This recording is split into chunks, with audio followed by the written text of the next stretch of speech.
Earlier this year, the Minister of Information and Culture said the nation is safe. And out of the blues, we heard news about banditry and terrorism. Welcome to this episode of So This Happened, where we get to highlight and review stories that made the news recently. My name is Adhere Olajiga. Let's get into this.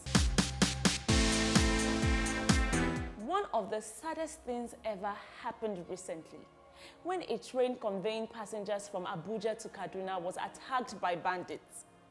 Giving an account of what happened, one of the passengers on board the train said that the bandits bombed the rail track, which forced the train to derail, and upon the stoppage of the train, the assailants began to fire gunshots sporadically. He added that the bandits later forced their way into the train and kidnapped an unspecified number of people, with some injured and others killed. Meanwhile, troops were mobilized to the scene of the attack to rescue the remaining passengers. While all this was going on, we had a particular victim called Chinelo, who tweeted, "I am in the train. I have just been shot. Please pray for me." But instead, we had people troll her, saying she was simply clout chasing. Isn't that sickening? Unfortunately, Chinelo, a dental surgeon, was later confirmed dead on Twitter by a friend at Look and Laugh. The tweet says, "Chinelo, so sad to wake up to hear the news.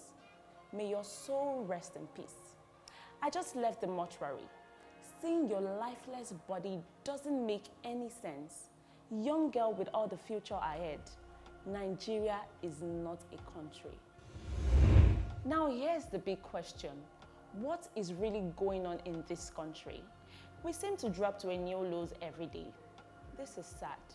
My heart and prayers are with those who lost their loved ones, and I pray for speedy recovery for the injured.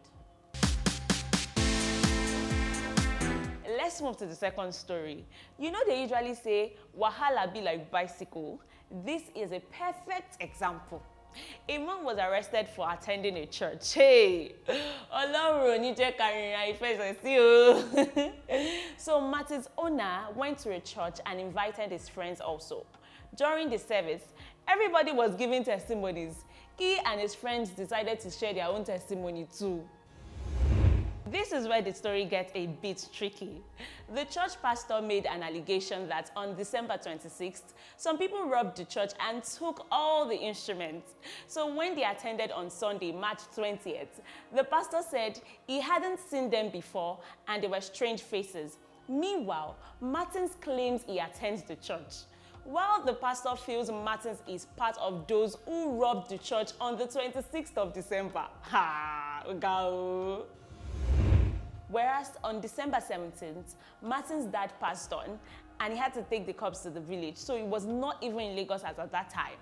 The police came and arrested Martins and his friends who he invited to the church.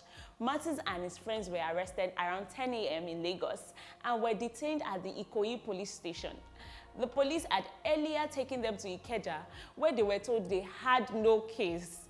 They were asked to get a letter from the pastor that locked them up so they could be freed.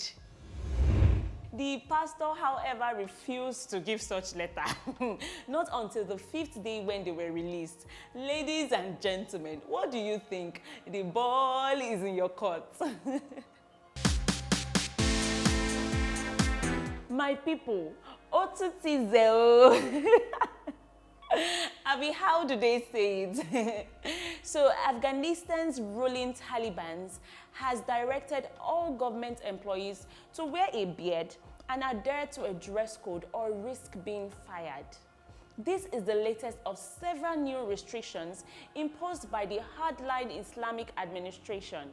It was reported by local media sources that representatives from the Ministry for the Propagation of Virtue and Prevention of Vice were patrolling the entrances to government offices on Monday to check that employees were in compliance with the new rules. Following this new rule, it will become illegal for employees to shave their beards or wear local clothing consisting of a long loose top and trousers and a hat or turban. A source claimed workers were told to ensure they prayed at the correct times in strict observance of Islamic tenets. They were also told they would from now on be unable to enter offices and would eventually be fired if they did not comply with the mandatory dress code.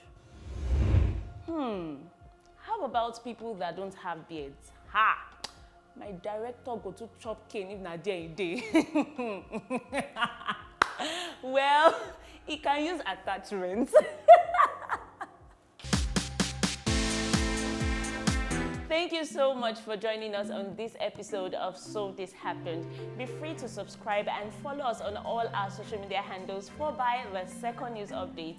Until next time, my name is still Adebimpe Olajika, your friendly neighborhood reporter. Thank you for watching.